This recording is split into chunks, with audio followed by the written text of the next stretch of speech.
हम बात करेंगे सेल इंजरी की और बेसिकली सेल इंजरी क्या होती है, क्या क्या कॉजेज़ हैं, कितने टाइप्स हैं और हम सेल इंजरी को किस तरीके से समझ सकते हैं आसान भाषा में। तो बेसिकली देखते हैं सेल इंजरी क्या होता है। तो बेसिकली ये स्ट्रेस होता है और एक स्ट्रेस जो एक्सटर्नल या इंटरनल एनवायरनमेंट की वजह से जो चेंजेज आते हैं हमारी सेल में। तो जो सेल है it is the stress that a cell suffer due to the external as well as internal environment changes. क्योंकि हम जैसा जानते हैं कि बेसिकली जो सेल है, कोशिका है, वो डिफरेंट टाइप के सेल ऑर्गेनेल से बनी है और जब भी कोई स्ट्रेस चाहे वो एक्सटर्नल होगा या फिर इंटरनल होगा उसकी वजह से सेल को डैमेज करेगी, स्ट्रेस देगी, ठीक है, तो वहाँ पे एक इंजरी कॉज होगी। और बेसिकली जो सेल इंजरी है वो टू टाइप से है, आइदर रिवर्सिबल और इररिवर्सिबल। रिवर्सिबल बेसिकली जो सेल्स जहाँ पे डैमेज हो रही है वहाँ से रिवर्स होके सही हो जाएगी, रिवर्सिबल उत्क्रमणीय। और इररिवर्सिबल यानी कि अनुत्क्रमणीय, जहाँ से कि अगर डैमेज ज़्यादा हो गई है और उस केस में जहाँ से सेल नेक्रोसिस और एपोप्टोसिस की तरफ जाएगी, यानी कि ऑलमोस्ट सेल डेथ की तरफ जाएगी। तो ये दो टाइप से होती है, इसके बारे में आगे डिस्कस करेंगे। और नेक्स्ट आती है कि जो कॉजेज ऑफ सेल इंजरी है, क्या कारण हो सकते हैं।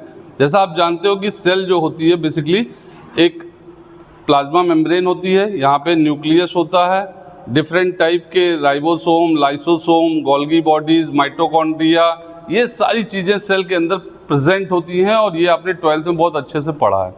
और इन सारे ऑर्गेनेल्स के अलग अलग फंक्शंस होते हैं। अगर लाइसोसोम है तो उसका क्या रोल है, राइबोसोम है वो प्रोटीन सिंथेसिस कर रही है, माइटोकॉन्ड्रिया है वो एटीपी जनरेशन कर रही है। तो इन सारे चीज़ों के जो फंक्शंस हैं वो बेसिकली जब कोई एक्सटर्नल या इंटरनल मतलब कोशिका के अंदर जो बॉडी के अंदर है वहाँ से या कोई बाहरी कारण से जो है स्ट्रेस कॉज होगा तो ये सेल इंजर्ड होगी, ये डैमेज होगी। और जब ये डैमेज होगी तो इसके अंदर की जो मेटाबॉलिक रिएक्शंस चल रही हैं, जो इसमें क्रियाएं चल रही हैं, वो भी डिस्टर्ब होंगी। क्लियर है। नेक्स्ट हम देखते हैं कॉजेज ऑफ सेल इंजरी। क्या क्या कारण हो सकते हैं बेसिकली जो कॉज कर सकते हैं, सेल को इंजर्ड कर सकते हैं। तो सबसे बड़ा है फिजिकल डैमेज। जैसा हमने कल बात की थी, फिजिकल डैमेज के अंदर कोई ट्रॉमा हो गया, कोई इंजरी हो गई, आप जा रहे हैं, आपका एक्सीडेंट हो गया, ठीक है, तो उस केस में भी आपकी सेल इंजर्ड होती है।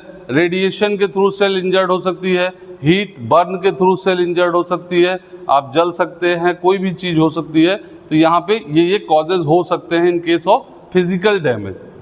और भी एग्जांपल आप लिख सकते हैं इसमें, ठीक है, लेकिन हमने यहाँ पे 3 लिया है। नेक्स्ट है hypoxia. In case of hypoxia आपको ऑक्सीजन की कमी, जो ऑक्सीजन की कमी की वजह से सेल डैमेज होगा, तो आपको एनीमिया की वजह हो सकती है, इक्सीमिया हो सकती है, CO पॉइजनिंग हो सकती है, कार्बन मोनोऑक्साइड, इसकी वजह से भी आपकी सेल डैमेज हो सकती है, सेल इंजरी हो सकती है। नेक्स्ट है इम्यून रिएक्शन। कोई भी इम्यून रिएक्शन हो जाना बॉडी के अंदर इम्यूनिटी की कमी से, ठीक है, जब आपकी इम्यून रिएक्शन होगी उससे भी सेल इंजरी कॉज होगी।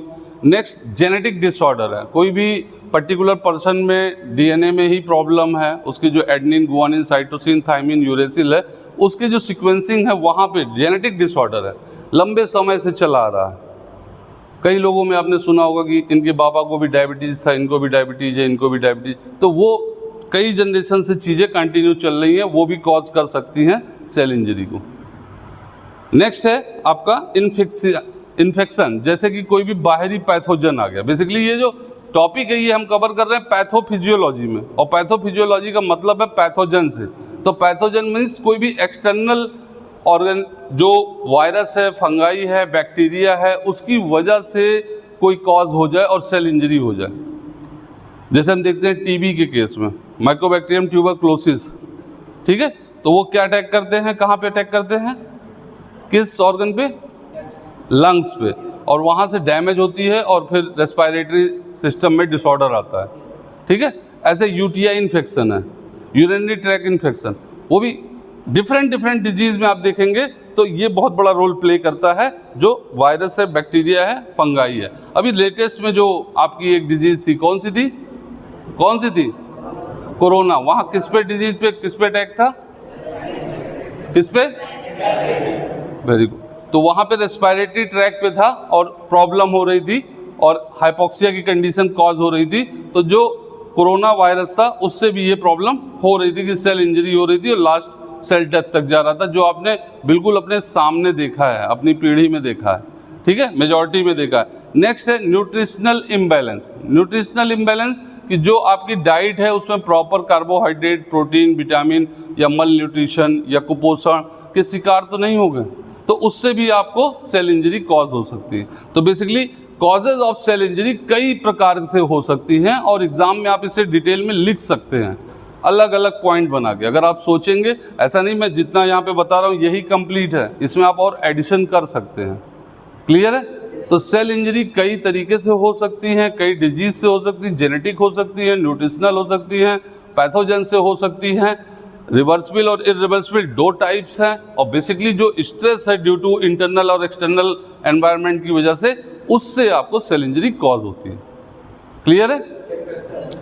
तो हम देखेंगे नेक्स्ट इरिवर्सिबल और एडाप्टेशन के बारे में कि जो बेसिकली एडाप्टेशन है, एडाप्टेशन का मतलब है कि जहाँ से वो एडॉप्ट होकर सेल वापस आ जाएगी, रिकवर करेगी और उन चीज़ों की करेगी। तो इसमें हम नेक्स्ट जो टॉपिक डिस्कस करेंगे, एट्रोपी, हाइपरट्रोपी, मेटाप्लासिया, डिस्प्लासिया, एप्लासिया, ये जो छोटे छोटे टर्म हैं और ये सिंगल वर्ड में आ जाते हैं, डायरेक्ट नेम से आ जाते हैं। आपको बोला जाएगा कि 2 मार्क्स में डिफाइन एट्रोपी एंड हाइपरट्रोपी, तो यहाँ पे आपको कंफ्यूज नहीं होना है, इसको नेक्स्ट उसमें हम डिस्कस करते हैं।